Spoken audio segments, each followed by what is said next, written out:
Times sellers get super annoyed when you're pricing their house out because they're like, hey, my neighbor sold for this amount and I think I should get more than that. And I'm like, well, let's take a look at the comparable. So there's some rules you need to follow when you're pricing a house out. Like, you can't price a house that is a 2-story with a 1 level.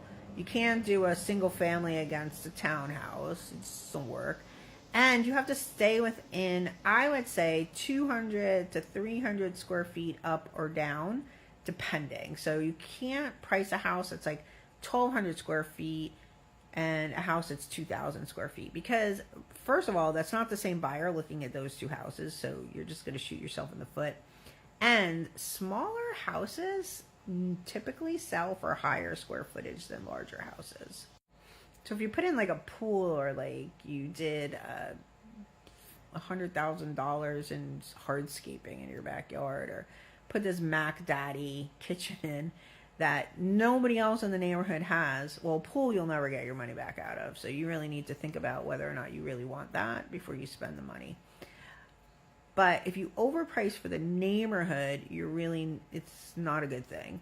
So you want to make sure when you're doing your upgrades that you look at what everybody else does, because you don't want to price yourself out. If buyers see that your house is priced $50,000 or even like $20,000 over what the top of the neighborhood is, they might not come. So, those are things that you have to take into consideration when you're pricing your house. When you price your house, did you sit down with your agent and then they go through this with you? And I would also say, before you did an upgrade, most people know they're a real estate agent. If you don't know one, I'm Maureen Mahood, broker owner, Sell Your Home Charlotte, here in beautiful Charlotte, North Carolina.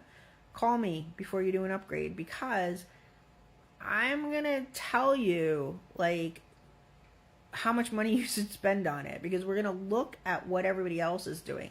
Now, that doesn't mean that you have to listen to me. You can do whatever you want. It's your house. It's your life. But if you're thinking about selling in the next year or two, or you're doing it because you're selling, then we really need to talk.